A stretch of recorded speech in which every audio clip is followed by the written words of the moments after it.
This is the World News at 12 on Voice of the People 90.3 FM. I am Solomon of and here are our top stories.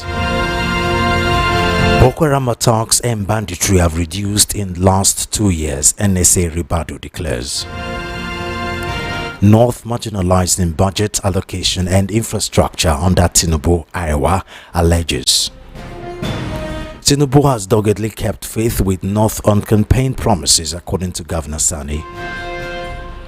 Power rotation debate heats up as North reviews Tinubu scorecard. Female lawmakers push bill for 182 reserved seats for women. Nurses shun federal government's appeal with 7-day warning strike. On international scene, death toll in Israel's war on Gaza surpasses 60,000.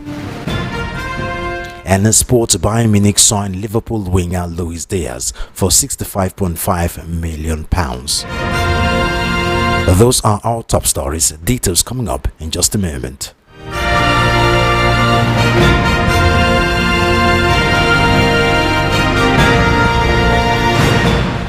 We begin the world news with a controversial statement made by the National Security Advisor Nuhu Ribadu, where he said that Boko Haram attacks, banditry and communal conflicts in the northern region have reduced drastically in the last 2 years of President Tinubu's administration compared to what the situation was in the last administration.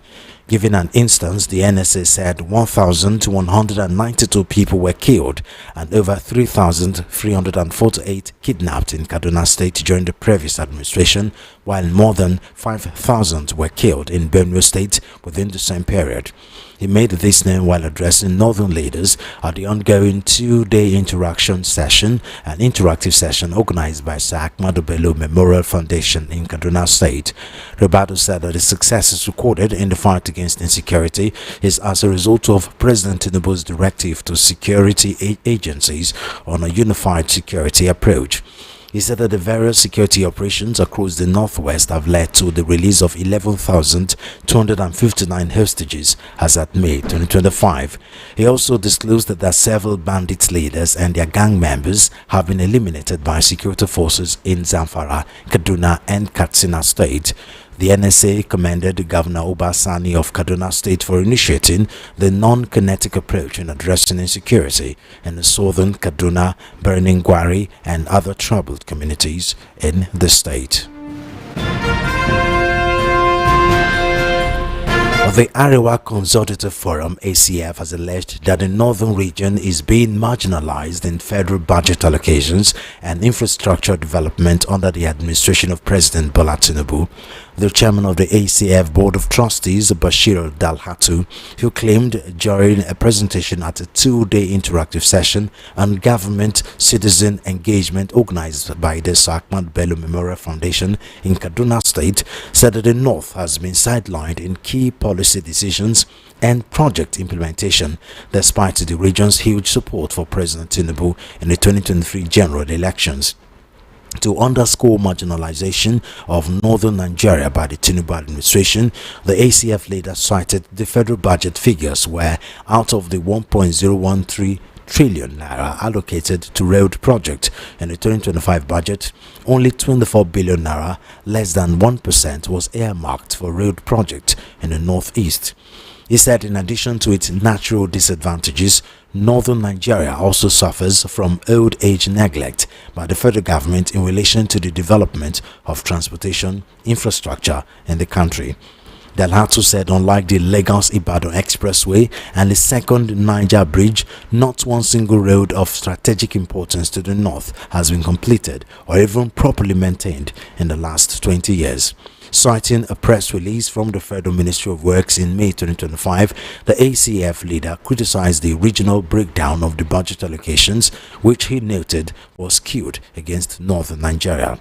The ACF leader also criticized the federal government's poor allocation to agriculture, despite northern Nigeria's position as the nation's food basket. On the other hand, Governor Sani of Kaduna State has stated that President Bola Tinubu has doggedly kept the campaign promises he made to the north during the 2023 election. Speaking at the ongoing and the opening of a two-day interactive session on government-citizen engagement organized by the Sir Ahmadu Bello Memorial Foundation in Kaduna, Governor Sani said that Tinubu has supported his administration to tackle the security challenges that held the state down for several years. He noted that across domains of security, education, health, infrastructure, agriculture, and inclusion, the pledges made by President Tinubu's administration are being honored through bold, tangible outcomes, adding that although more work remains and distance still lies ahead, the destination is in sight. He said the Kaduna-Abuja highway, once the vibrant artillery of commerce and movement, had become a corridor of dread, a painful symbol of governmental failure.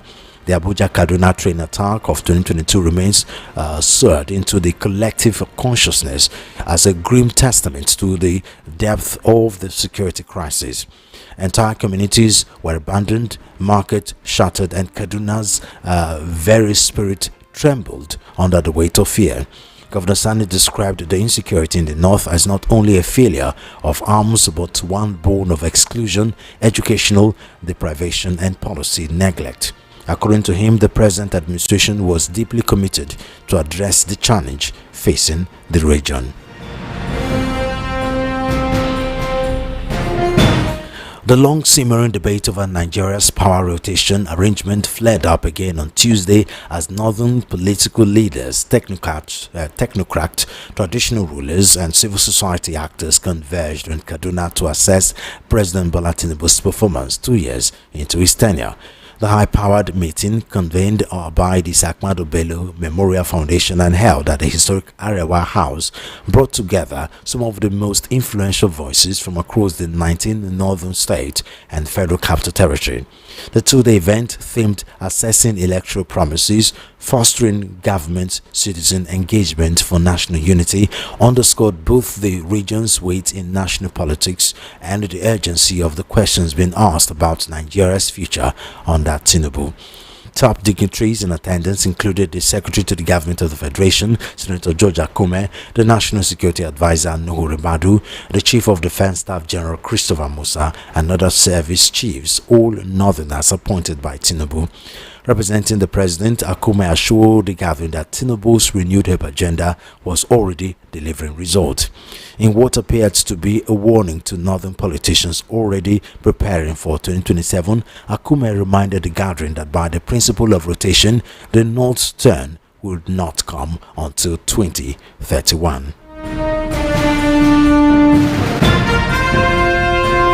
The chairman of the House of Representatives Committee on Women Affairs and Social Development, Kafilat Ogbara, has called on all well-meaning Nigerians to support a bill seeking to create 182 additional legislative seats exclusively for women in Nigeria. Ogbara, who represents Kosofe Federal Constituency, Lagos State, made the call on Tuesday while briefing newsmen in Abuja. According to her, the poor representation of women in collective positions, despite their huge number, does not tell well for a country mouthing inclusive governance. The Lagos lawmaker noted that the proposed legislation is not merely a legislative effort but a courageous effort aimed at building a more inclusive democracy. She added that the bill proposes one additional seat per state, including the Federal Capital Territory, to be reserved for women in both chambers of the National Assembly. It also recommends 3 additional reserved seats for women in each state House of Assembly.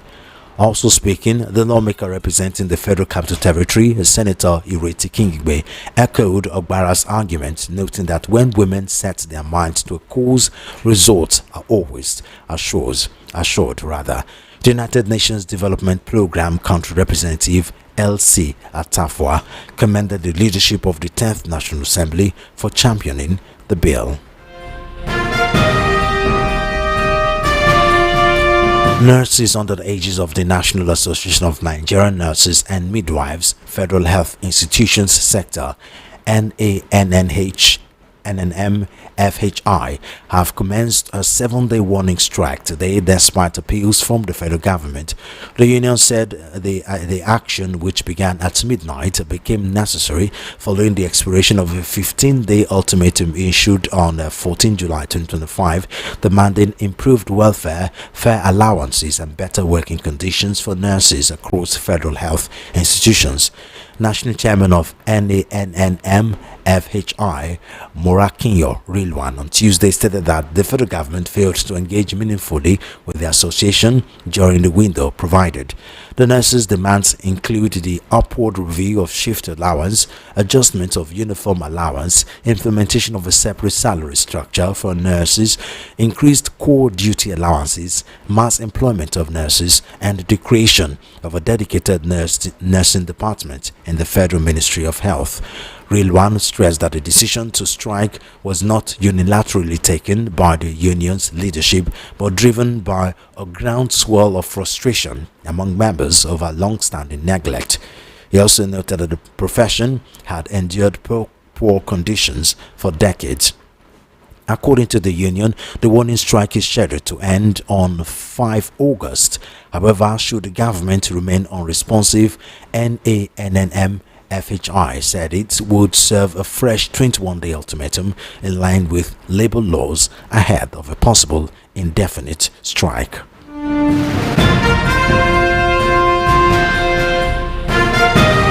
It is now time for us to join Blessing Oluwadarasimi Joshua from our Abuja studio for more news.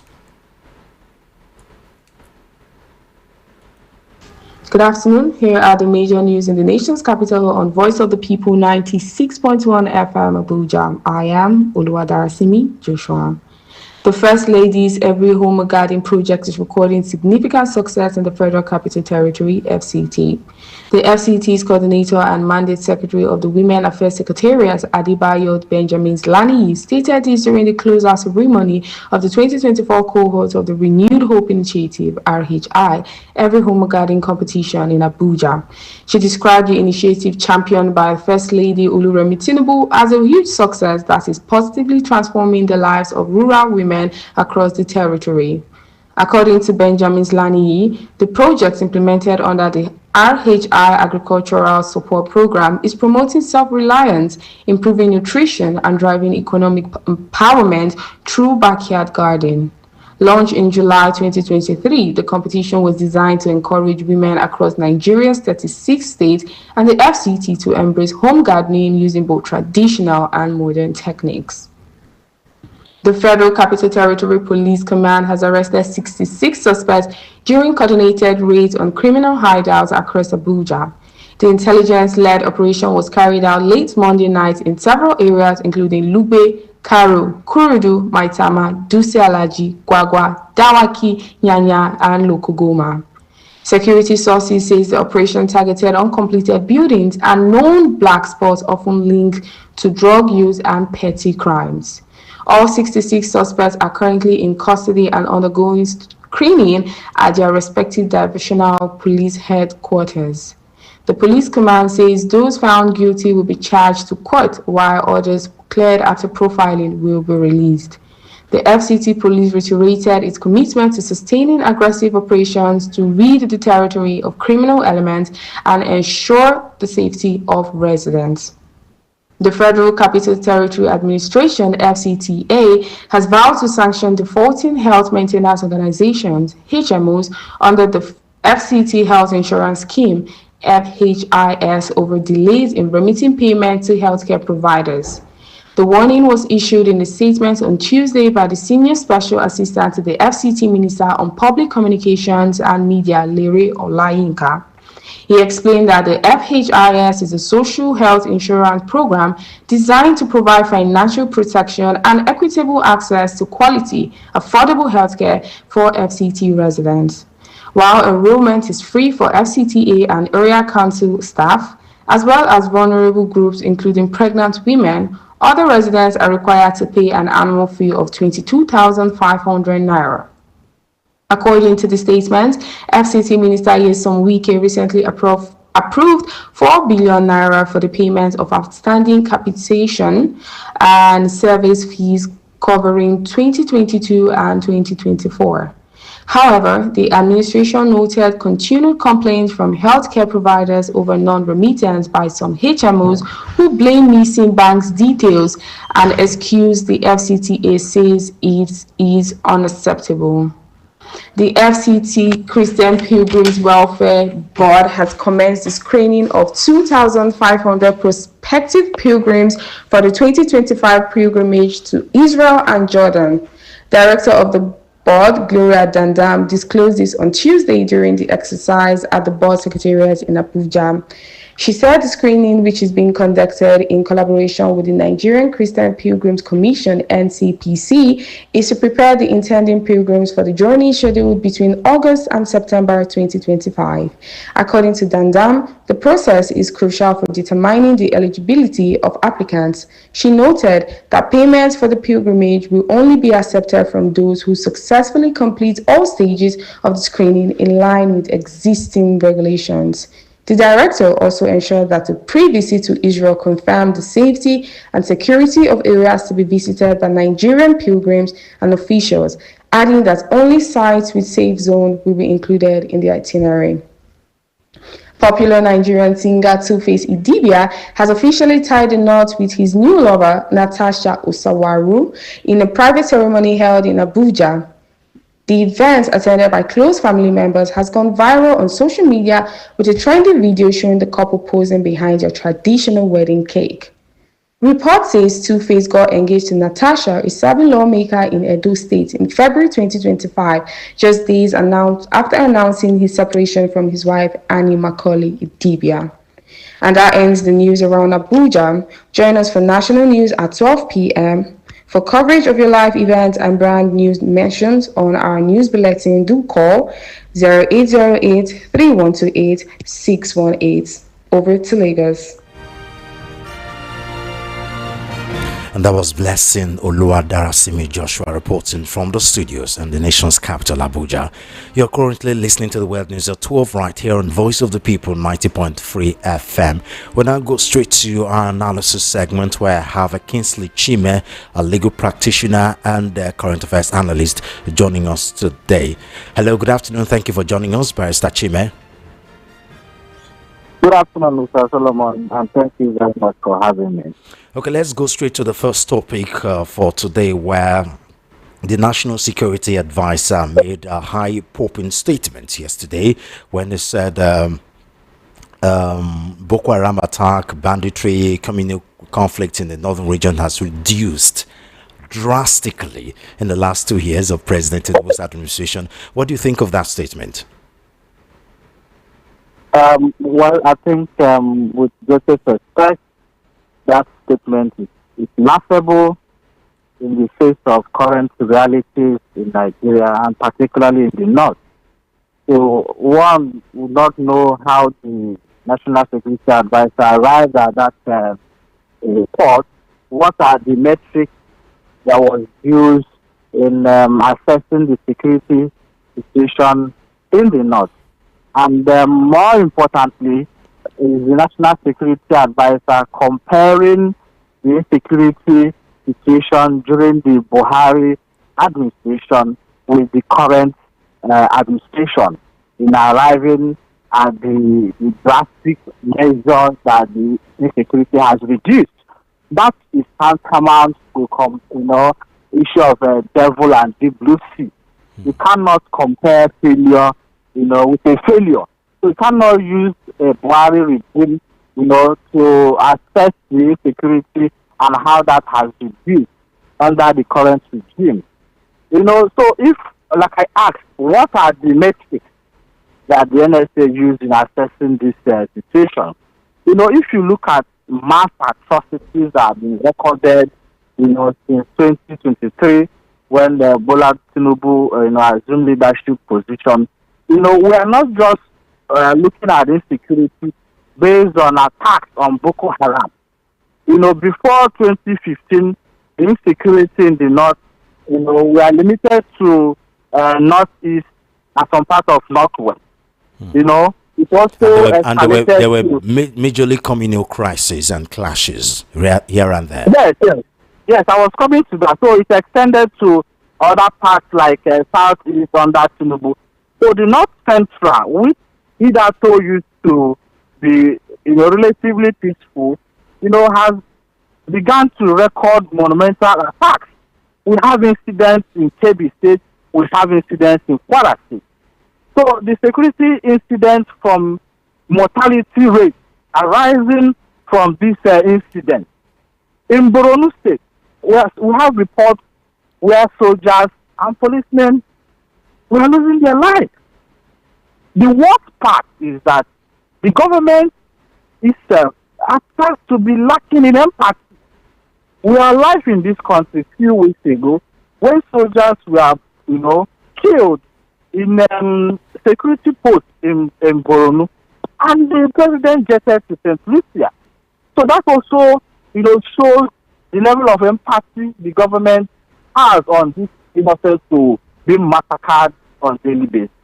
We have incidents in Benue as early as few weeks ago, where over 200 people were killed in what I can describe as a genocidal attack. What happened? The government of the day were trying to downplay the extent of the genocide.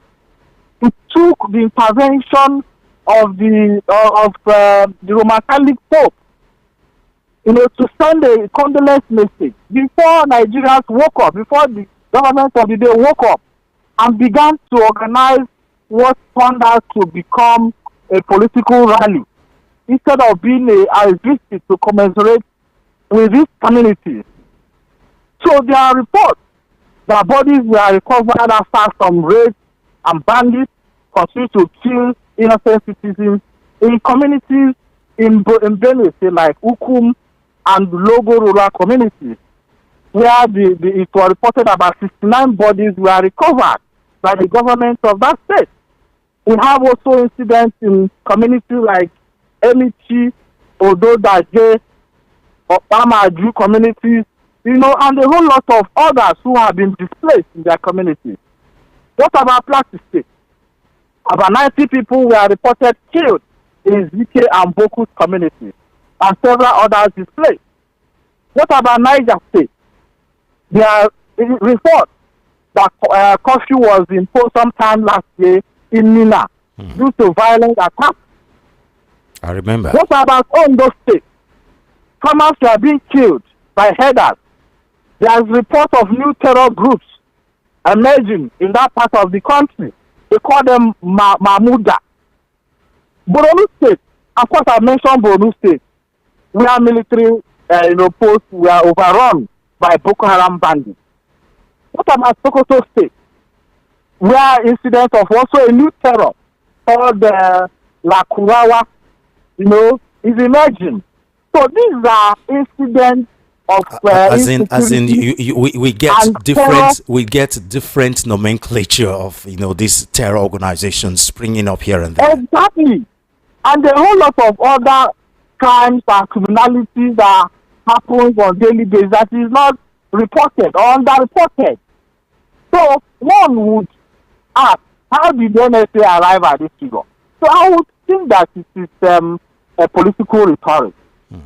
They may have recorded a few progress, but we cannot, in good conscience, compare the security situation during Buhari's tenure and that of Tinubu in arriving at that conclusion that insecurity has been decimated drastically in the north.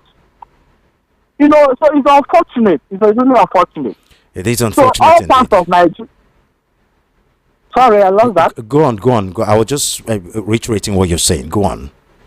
Yes. So I've made the point that the basis upon which that conclusion was arrived is false, given all the incidents of, attacks and criminalities all over the country, not just in the north.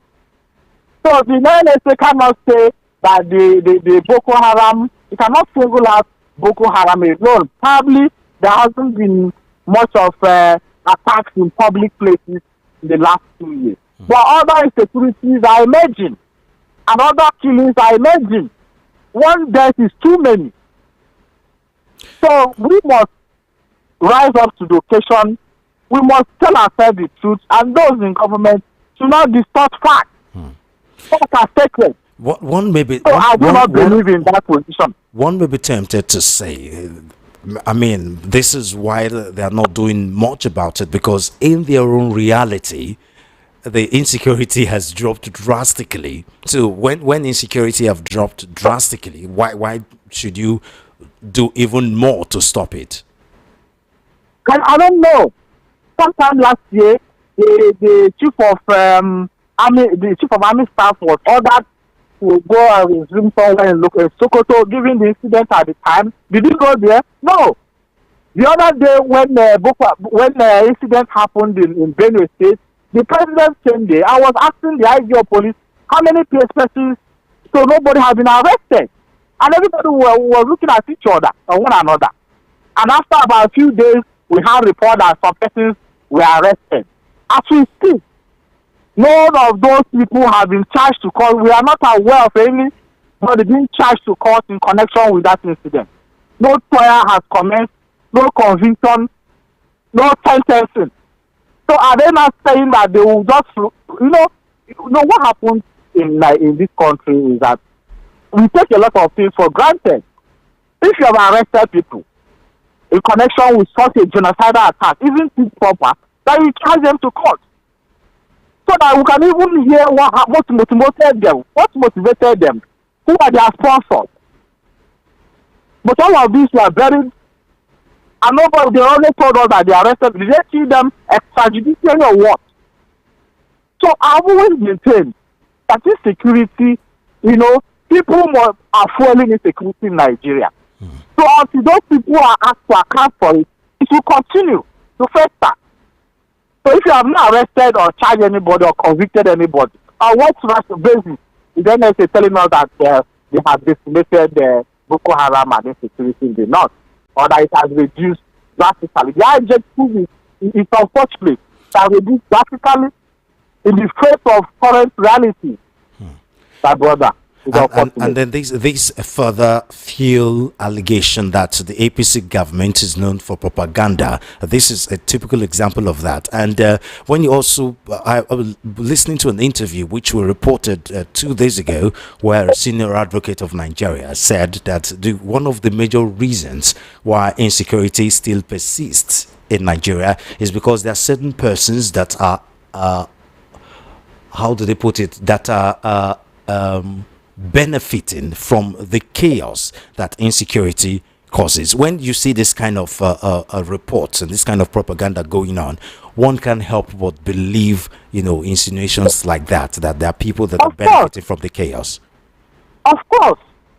Because tell me why such an incident, the one that happened in Benin, happened, and even before the president visited them, they were saying that it's a communal clash. What form of communal clash? What is the crisis about that led to the killing of over 200 people? So you can see that even government is the one, giving alibi, providing alibi to this criminality. When no investigation has been done, no arrest has been carried out, and you sit in the comfort of your offices and be pontificating. So if government or their sympathizers or supporters or people who are in government are not benefiting from this security, we will not be talking about it today. We would. Okay, let's move straight to another topic where there seem to be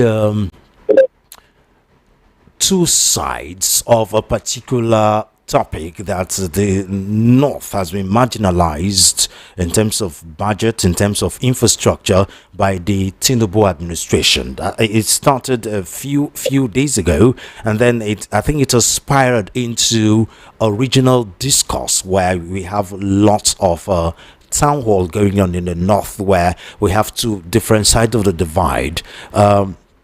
Even the the acting ADC chairman come out to say the opposite of what quite a number of northerners are saying, that whatever is going on in the North has been a infliction has been self-inflicted by the North. But away from that now, but do you think the North has been marginalized in this administration in terms of budget, in terms of infrastructure, in terms of insecurity and stuff like that? Or what side of the divide are you on? The truth of the matter is that if you ask every region of this country, they will always tell you that they are being marginalized one way or the other. It is a common denominator. Everybody, south, east, south, west, north, east, north, and everybody will always give you reasons to believe that their region is being marginalized. I read the report in the course of the news that about 1% or 1.something% was allocated to some part of the region in infrastructure, and they felt they are being marginalized. You know, northeast to be precise, not even the whole north, northeast.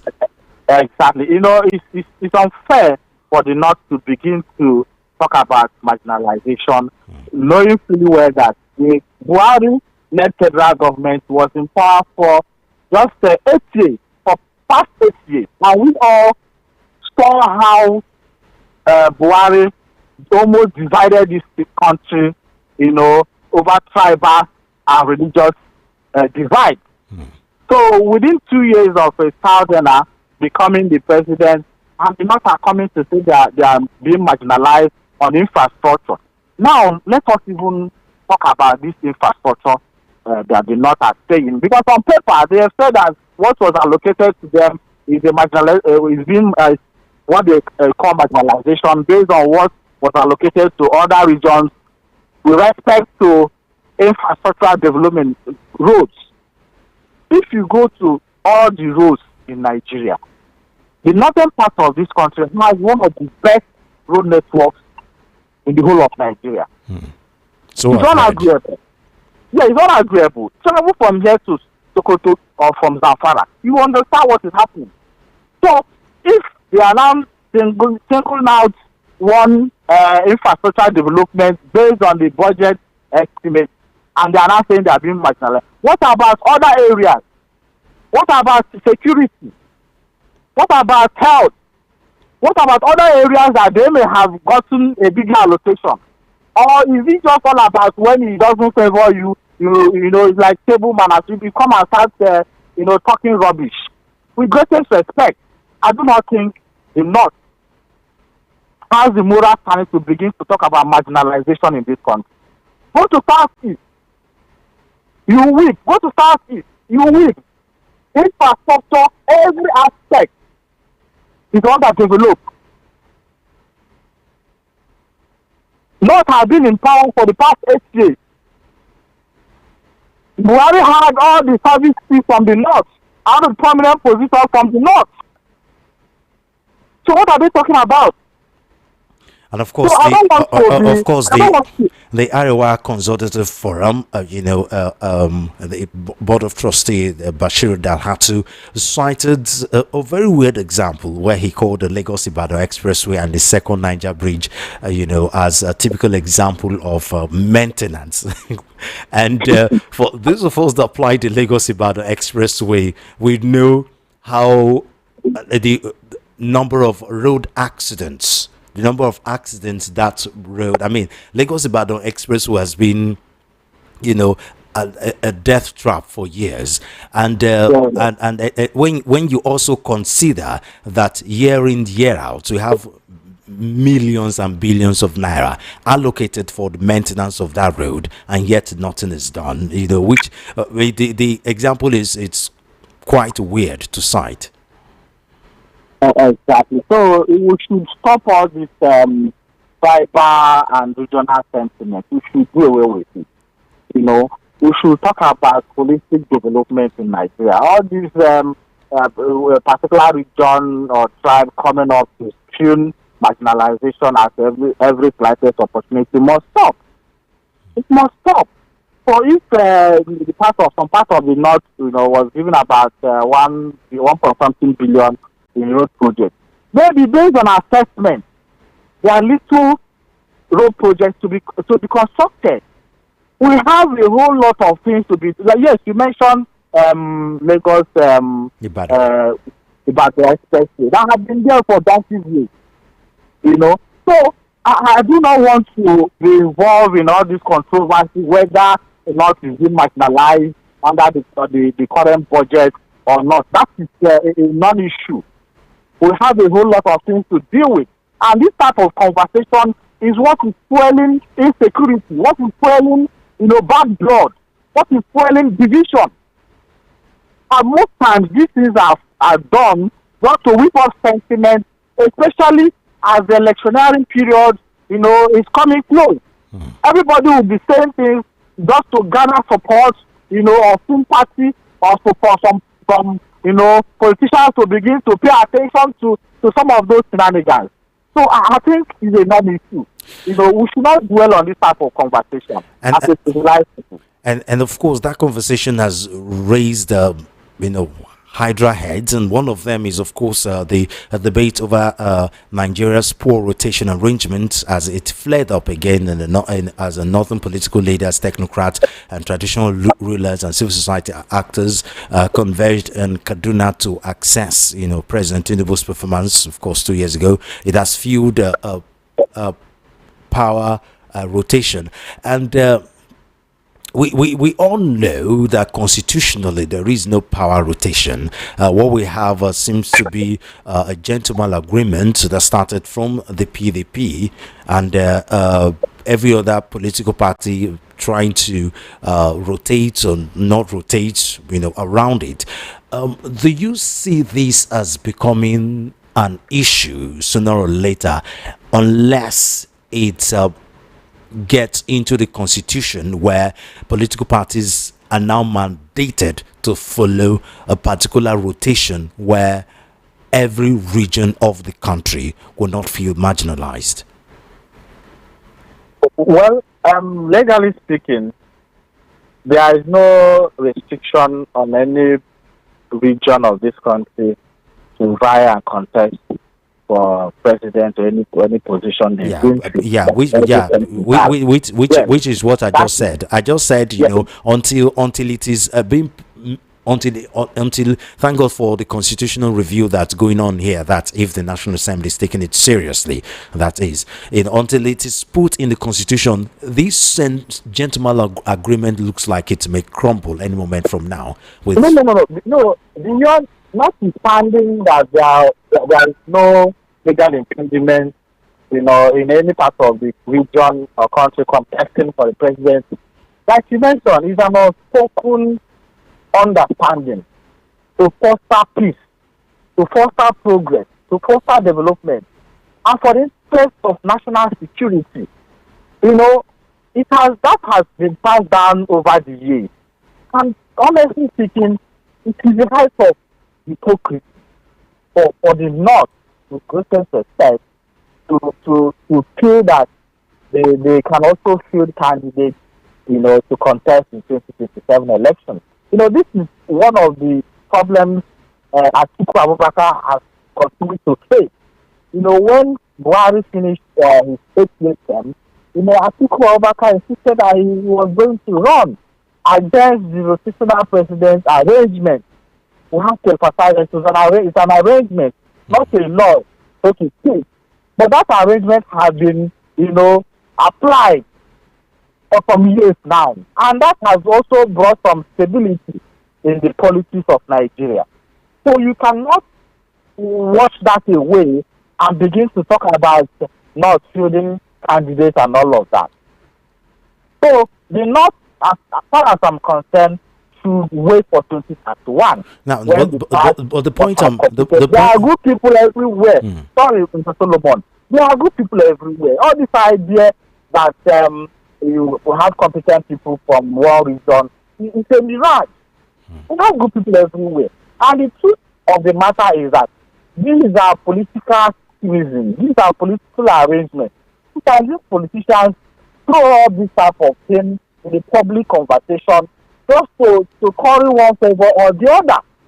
Now, Because they are not but ready. for it to be needed, it has to be constitutional. They have to make it constitutional. So it's where situation where political parties will be mandated to follow that. When at that point, it won't be no longer a gentleman agreement or a handshake agreement, but now be compulsory for political parties if it becomes constitutional. Let me shock you. The irony of this arrangement is this. Yes, if the constitution is amended to provide for this rotational presidency, do you know the bigger issue or bigger problem might arise within the South? They are beginning to have agitation that when it's the time of the South, that the Southwest took it, it's not the time for the Southeast, it's not the time for South, it's not the time for this. You go to the North, not to tell you, we have North Central has produced Northeast, Northwest, and all. So it is still even bigger problem that we never envisaged. So there won't be an end. That is why I said it's a political creation. Some of these problems and issues are politically motivated. If you, for instance, assuming we have such a constitution, don't you think that other parts of the South that have not produced the president will also begin to agitate that they should be drawn to them? So for now, we just have two divides, the North and the South. And we are having this type of thing. We will create bigger problems when such arrangement is constitutionalized. We also begin to have agitation. But we're not saying that constitution will now begin to, split the rotation across every region, both south, east, north, east. So it's going to mess up the entire arrangement. Okay. So I think this political arrangement has provided better solutions and options. Okay. In other words, you don't think it's necessary for it to be constitutional. Let it just remain within the political parties. I do not think it's Okay. Because of time, let's go to the next topic, where the chairman of the House of Representatives Committee on Women Affairs and Social Development, Kafi Latogbara, has called for all women in Nigerians to support a bill seeking to create 182. I repeat, 182 additional legislative seats exclusively for women in Nigeria. Now, there was a time there was a debate on this, and this bill is reigniting that debate, where there are two factions. Okay, there are the factions that think this more leverage to be created for women, on different platforms, including governance, and and of course governance include legislative and judiciary. And then there are the other side of the divide that said this thing should be in merits. It shouldn't be a gentle gender thing. It should be a merit. When you see a woman that is worth being the president, you should go for it. Or a man, there shouldn't be a gender divide. What side of the divide are you on? Solomon, I can tell you for a fact that bill is dead on arrival. In a time like this, where people are advocating that our legislators should be transformed to a part-time arrangement in order to cut costs, and somebody is bringing up a bill to create additional seats that will continue to eat deeply into our national core. So it is that bill is even unconstitutional. Is discriminatory. You cannot create a bill or a law that discriminates both genders from participating in a constitutional democracy. During the time of Jonathan, I know Jonathan's wife at the time had this campaign of women affirmative action in order to draw attention to the need for women to participate in the electoral process. Now, so sorry to cut you. We're trying to run because of time. Now, people that are in support of this different bill, gender bill, cite the fact that we're not in the West, where there's a lot of exposure. We're still in a society that's still male dominance. We're still in a society where there's little or no advantage to be a woman compared to that of a man. And with that argument, you can't exactly argue for their reasoning. No. Under there is equality before the law. Before the law, everybody is equal. That is why we also have law against discriminatory practices. There is no way women This is more about the kind of society we live in than a law thing. A society that is still male dominant, a society that's still patriotic in nature. Yes. There is even creating that impression that women are lesser beings. When you begin to champion bills that promote women exclusive rights, you begin to feel that does it really mean that women are lesser beings? Okay. Why the society is preaching against patriarchy and all of that. Okay, let's end it here. I wish we can talk more, but time is really past spent. Thank you very much for talking to us, Barrister Chime. Thank you very much for continuing. It's always a pleasure talking to you. The pleasure is mutual. That was Kingsley Chime, a legal practitioner and current affairs analyst, right here.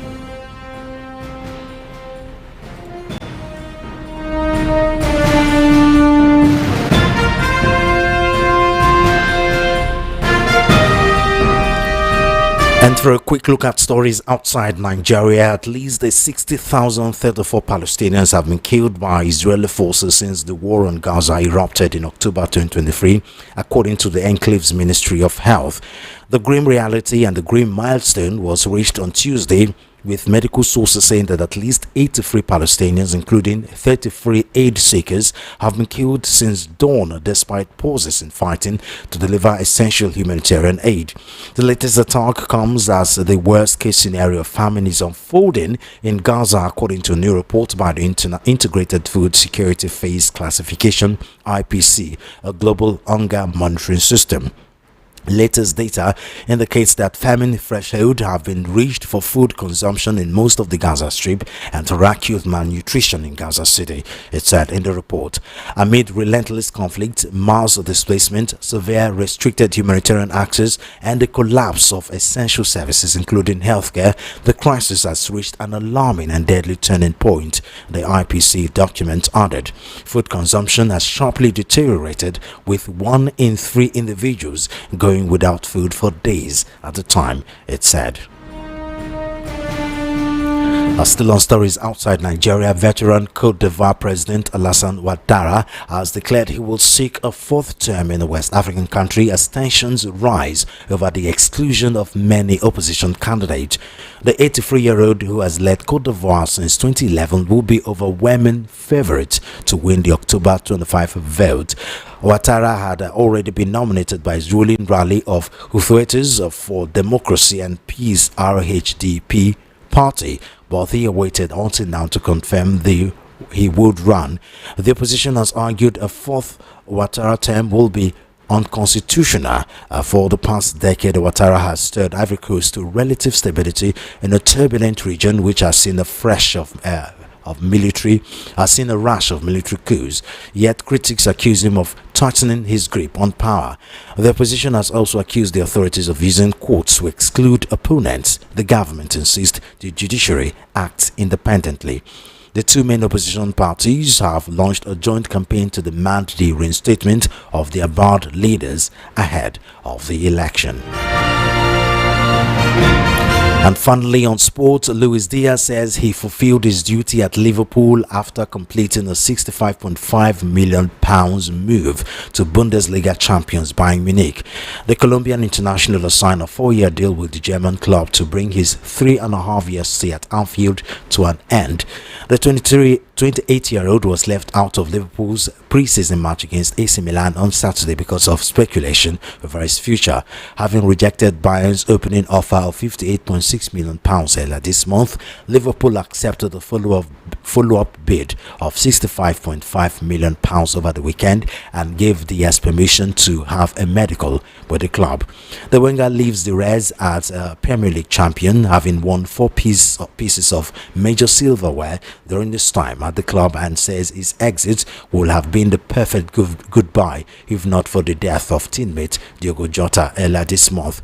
They has joined Liverpool from Porto for an initial £37 million in January 2022, scoring 41 goals in 148 appearances during his time at Anfield. He won the FA Cup and EFL Cup during his opening season with the Reds and was part of the side that lost to Real Madrid in the 2022 Champions League final. They has enjoyed his most prolific season of his career last term, scoring 17 goals in all competitions as Liverpool won the Premier League. And just before we go, here again are the top stories. The Boko Haram attacks and banditry have reduced in last 2 years. NSA Ribadu made a eye-popping declaration. North marginalized in budget allocation and infrastructure under Tinubu, Arewa alleges. Tinubu has doggedly kept faith with North on campaign promises, according to Governor Sani. Power rotation debate heats up as North reviews Tinubu's scorecard. Female lawmakers push bill for 182 reserved seats for women.